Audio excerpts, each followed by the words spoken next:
Welcome back to students. आज हम चर्चा करेंगे अपने क्लास 12th के अंदर पढ़ रहे थे। क्लास 12th के अंदर टॉपिक चल रहा था अपना जो पीवाईक्यूज क्वेश्चन कह लो या जो इम्पोर्टेंट क्वेश्चन बन रहे हैं आपके उन क्वेश्चंस के बारे में अपनी परिचर्चा कर रहे थे। चार चैप्टर के अंदर जितने भी एमसीक्यू बन रहे थे, ब्लैंक्स खालिस्तान बन रहे थे, इसके अलावा शॉर्ट क्वेश्चन, लॉन्ग क्वेश्चन जो भी बन रहे थे उन सभी क्वेश्चन को अपने डिस्कस कर लिया था। इस वीडियो के अंदर अपने चर्चा करेंगे चैप्टर नंबर 5 चमकता एवं द्रव्य, यानी कि magnetism magnetism and matter. Matter and magnetism बोल सकते हो या मैग्नेटिज्म एंड मैटर बोल सकते हो। तो इस चैप्टर के अंदर वस्तुनिष्ठ प्रश्नों को स्टार्ट करते हैं। पहला प्रश्न, अति चालकता या अति चालक पदार्थों के लिए चुंबकीय प्रवृत्ति का मान कितना होता है। कहने का मतलब काई एम जो है चुंबकीय प्रवृत्ति है ये, और काई ई भी होता है आपके पास में। काई ई जो है ये आपकी विद्युत प्रवृत्ति होती है। तो अति चालक पदार्थों के लिए जो काई एम का मान है वो -1 होता है। कितना? -1। ठीक है। अति चालक पदार्थों की अपेक्षिक पारगम्यता का मान कितना होता है। अति चालक पदार्थों के लिए अपेक्षिक पारगम्यता का मतलब म्यू आर जो है उसकी वैल्यू किसके बिटवीन होती है, इसकी एक रेंज होती है और उस रेंज के अकॉर्डिंग इसकी वैल्यू जो है वो कितनी होती है, 0। मुक्त आकाश की चुंबकीय प्रवृत्ति कितनी होती है। मुक्त आकाश यानी कि जो आपके वैक्यूम कह सकते हो, उसमें काईएम की वैल्यू आपसे पूछी है तो काईएम जो है वो कितना होगा, 0 होगा, 0 होगा।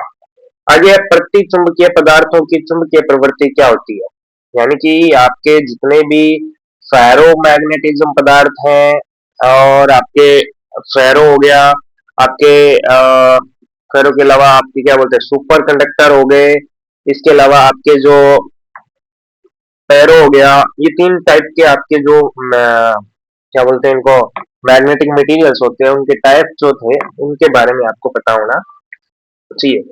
तो प्रतिचुंबकीय पदार्थों की चुंबकीय प्रवृत्ति ऋणात्मक होती है और कैसी होती है, अल्प होती है, यानी कि मिनिमम होती है। ठीक है। फिर निम्न में सही संबंध है, तो इनमें से कौन सा फॉर्मूला है जो बिल्कुल सही है। इनमें से कौन सा फॉर्मूला है जो बिल्कुल क्या है भाई, सही है। तो यहाँ पर फॉर्मूले आपको ए ब स द के अंदर दे रखा है, जिसके अंदर आपको एक फॉर्मूला पता होगा कि बी अपॉन में एच, बी अपॉन में एच करके एक आपके पास में फॉर्मूला होता है। बी अपॉन एच इक्वल आपके पास में क्या होता है, बी अपॉन एच इक्वल में आपके पास में फॉर्मूला क्या होता है। बी अपॉन एच को क्या लिख सकते हो आप, म्यू आर लिख सकते हैं, है ना। ये आपने फॉर्मूला पढ़ रखा है। और इसके अलावा 1 प्लस में chi M into mu R, mu equal mu medium equal 1 plus chi M mu R, ऐसा कुछ फॉर्मूला आपके पास होता है। तो इसके अकॉर्डिंग रीअरेंज करके देखोगे तो ऑप्शन नंबर बी जो है वो आपका बिल्कुल सही बनेगा। ऑप्शन नंबर कौन सा बनेगा, बी जो है वो आपका करेक्ट बनेगा। देखो इसके अंदर जितने भी आपको फॉर्मूले करवाए ना मैंने, वो आप फॉर्मूले पढ़ लो। अब मैंने या आपके जो भी टीचर हैं उन्होंने आपको करवाया होगा, तो वो फॉर्मूले जो हैं वो जरूर आप अच्छे से पढ़ लो, है ना। तो उन फॉर्मूलों से आपके क्वेश्चन जरूर आता है। आपने जो डिफरेंट डिफरेंट जो मैग्नेटिक मटेरियल्स या मैग्नेटिक जो क्वांटिटी है इनमें रिलेशन पढ़ा होगा, तो आपका जो रिलेशन आप पढ़ते हो वो रिलेशन क्या था, ये था बी अपॉन में एच। बी अपॉन में एच यहाँ पे आपका म्यू नॉट होता है और 1 प्लस में काई एम होता है। एक मिनट, यही फॉर्मूला था अपने पास में, मैं वापिस लिख देता हूँ इसी फॉर्मूले को। एक मिनट, यस, या अब देखो, बी अपॉन में एच इक्वल में mu naught 1 plus chi M, ये फॉर्मूला आपके पास में होता है।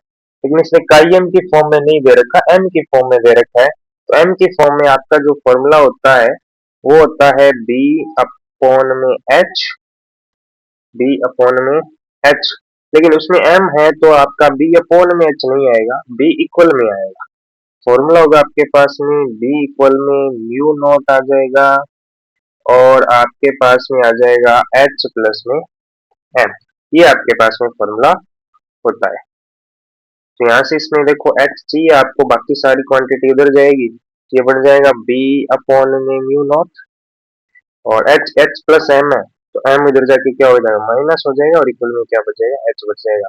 तो h इक्वल क्या आ गया, b upon mu naught minus m। तो ऑप्शन नंबर बी क्या होगा आपका करेक्ट होगा। ठीक है, आगे बात करें समरूप चुंबकीय क्षेत्र में द्विध्रुव पर जो आपका बल और बल आघूर्ण, एक तो है बल और एक क्या है, बल आघूर्ण है, टॉर्क है।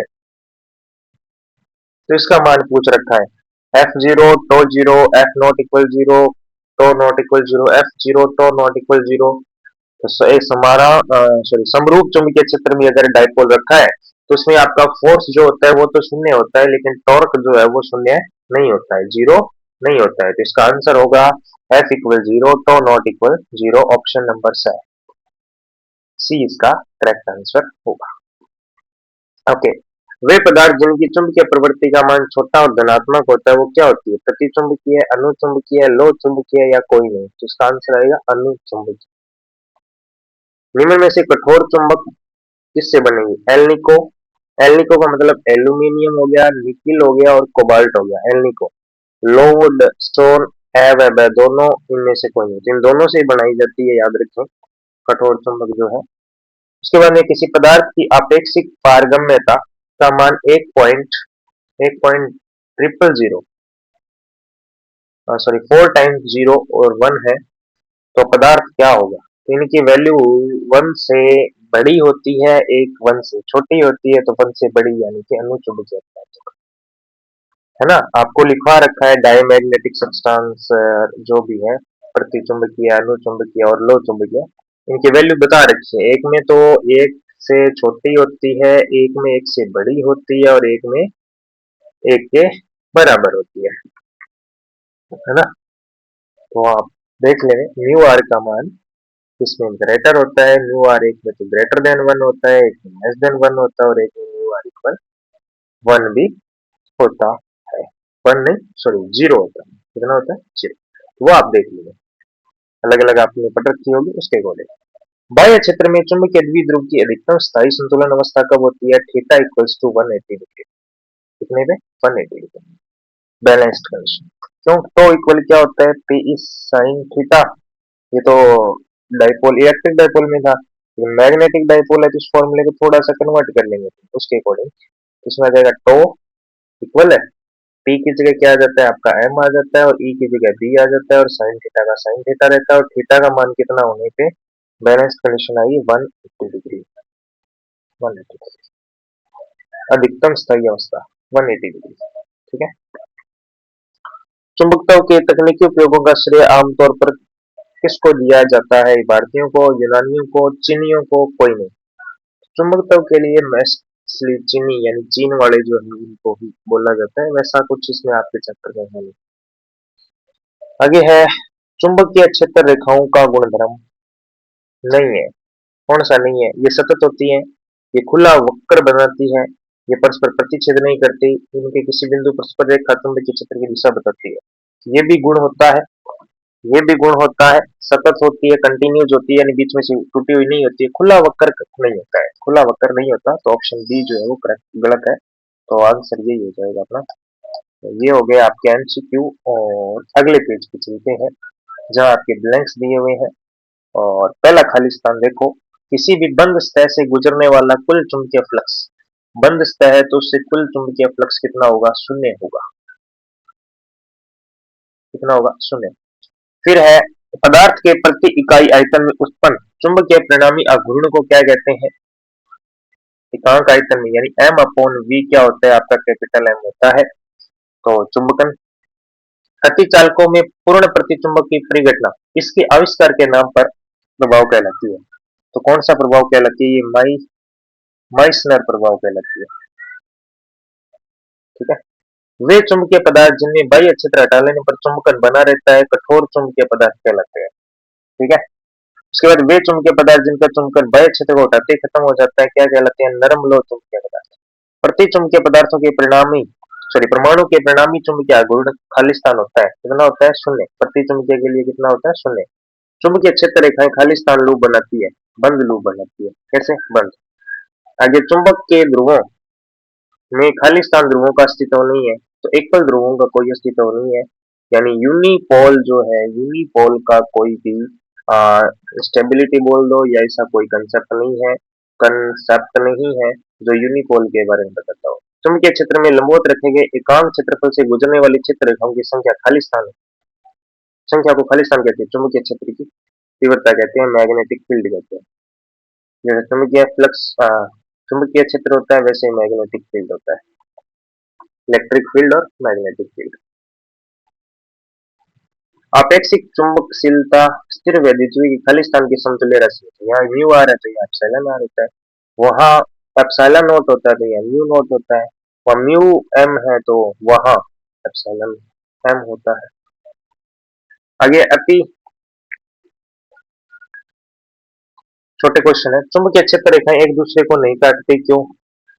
बाह्य क्षेत्र में चुंबकीय द्विध्रुव की चुंबकीय स्थिति ऊर्जा का मान लिखिए। तो कितना होता है, म्यू एम बराबर एम बी cos थीटा यानी एम डॉट बी। वहां पे कितना था, म्यू इक्वल आपका हो गया पी ई cos थीटा की। तो यहाँ क्या हो जाएगा, पी तो किस में बदल जाता है, एम में, स्मॉल एम में, और ई किस में बदल जाता है, बी में। बाकी फॉर्मूला तो सेम रहता है, तो आपका फॉर्मूला बन जाएगा U equal M B cos theta. cos है तो डॉट प्रोडक्ट है, u बराबर m डॉट, ठीक है। थीटा इन दोनों के बीच में बड़ा कौन होता है। ओके, आगे बात करें, इसमें इसी टाइप के छोटे क्वेश्चन है, ज्यादा बड़ा क्वेश्चन नहीं आएगा। चुंबकत्व संबंधी गाउस का नियम बताइए, आपको कुल चुंबकीय क्षेत्र शून्य होता है। यदि किसी एकल ध्रुव का अस्तित्व होता तो चुंबक संबंधी गाउस नियम का उपयोग ग्रहण करता, तो कैसा होता, म्यू नॉट क्यू एम होता। क्योंकि क्यू एम जो है बंद पृष्ठ के लिए कितना होता है, शून्य, इसलिए ये नियम के अंदर ऊपर वाले में क्या आ गया, शून्य। क्लियर है। चुंबकन को परिभाषित करना है, एकांक आयतन में उपस्थित चुंबकीय आघूर्ण कि आई से लिखते हैं, सदिशन से एस से n की ओर दिशा होती है, ए अपॉन एल इसका भी सूत्र है, एम्पियर पर मीटर इसका मात्रक है। ये सारी चीजें आपने पढ़नी है, ये फॉर्मूला हो गया, ये मात्रक हो गया, ये भी सूत्र हो गया, सदिशा से और ये योग। चुंबकीय प्रवृत्ति, ये किसी चुंबकीय पदार्थ पर बाह्य चुंबकीय क्षेत्र के प्रभाव की माप है, ये पदार्थ की चुंबकत्व की माप है, काई ई जो है एम अपॉन एच होती है। चुंबकीय तीव्रता किसे कहते हैं, किसी पदार्थ के चुंबकित करते समय क्षेत्र में लिया जाता है, चुंबित करने के लिए जिस क्षेत्र में रखा जाता है उसे चुंबकीय क्षेत्र की तीव्रता कहते हैं, B upon mu naught minus R. प्रतिचुंबकीय पदार्थ, उदाहरण वे पदार्थ जो चुंबक के अलग प्रतिकर्षित होते हैं, यानी इनकी परिभाषा लिखनी है ना, आपने अच्छे से पढ़ना है। देखो जैसे ये देखो, प्रतिचुंबकीय पदार्थ के निकट है, प्रतिचुंबकीय पदार्थ के निकट है किसी बाह्य चुंबकीय क्षेत्र की कर्ण चुंबकीय क्षेत्र रेखाएं प्रदर्शित कीजिए, है ना। तो ये प्रतिचुंबकीय पदार्थ के निकट है। उसके बाद में ये दे रखा है, एक छड़ चुंबक के चारों ओर चुंबकीय क्षेत्र रेखाएं दिखाओ, तो ये डायग्राम बनाना है। फिर आपके प्रश्न आ रखा है, चुंबकीय क्षेत्र रेखाओं के गुणधर्म क्या होते हैं, तो ये तो पढ़ रखा होगा आपने, है ना। तो आपको आता है, ठीक है। इसके ऊपर देखो, ऊपर वाला जो प्रश्न है उसकी बात करें तो अनुचुंबकीय पदार्थ क्या होते हैं, उदाहरण पूछ रखा है। तो अनुचुंबकीय पदार्थ क्या होता है बता दो, ये परिभाषा है, और उनके क्या लिख दो, कुछ गुणधर्म लिख दो, और उसके साथ में उनके क्या पूछ रखे हैं इन्होंने, एग्जाम्पल भी आपने पूछ रखे हैं। नोट्स के अंदर सारा कुछ दिया हुआ है, पढ़ने वाली चीजें, और इसमें कुछ नहीं है। ये भी आपके कुछ नहीं है, डायग्राम पूछ रखा है। अपेक्षिक चुंबकशीलता चुंबकीय प्रवृत्ति में संबंध पूछ रखा है, ये बहुत इंपॉर्टेंट है, आपके एग्जाम में छपेगा, ऐसा लिख लो आप, छपेगा। चुंबकन धारा से तात्पर्य क्या है, ठीक है। लो चुंबकन की व्याख्या किस सिद्धांत पर, डोमेन सिद्धांत पर होती है, नाम याद रखना और कुछ नहीं है। प्रतिचुंबकीय का गुण इलेक्ट्रॉनों की सुगमशीय गति की तरह है। आगे आपके कुछ विभिन्न सूत्र दे रखे हैं इस चैप्टर से रिलेटेड, जो कि आपसे पूछे जा सकते हैं। तो जिसके अंदर आपके कौन कौन से फॉर्मूले पूछे जा सकते हैं वो देखो। एक तो आपके है, चुंबकीय द्विध्रुव आघूर्ण पर बलाघूर्ण कितना लगता है, बाह्य विद्युत क्षेत्र में चुंबकीय ऊर्जा कितनी होती है, बाह्य क्षेत्र में द्विध्रुव को स्थापित करने में कितना कार्य करना पड़ता है, कितना कार्य M B cos theta 1 minus cos theta 2। उसके बाद में बात करें चुंबकन क्या होता है, चुंबकीय तीव्रता, चुंबकीय प्रवृत्ति, आपेक्षिक पारगम्यता और म्यू आर व का अन्य संबंध। ये सारे के सारे फॉर्मूले जो हैं आपकी खोपड़ी में सेट होने चाहिए, बहुत ज्यादा इंपॉर्टेंट है। ये फॉर्मूले जितने इंपॉर्टेंट हैं, इतने इंपॉर्टेंट है कि हर एग्जाम में ये पूछे जाते हैं, अच्छे से याद करना है इनको। तो ये आपके जो है चैप्टर नंबर 5 के इंपॉर्टेंट क्वेश्चन। नेक्स्ट वीडियो के अंदर अपने 6th चैप्टर को पढ़ेंगे, तब तक के लिए bye bye, take care, thank you. जल्दी मिलेंगे अगली वीडियो के साथ। धन्यवाद।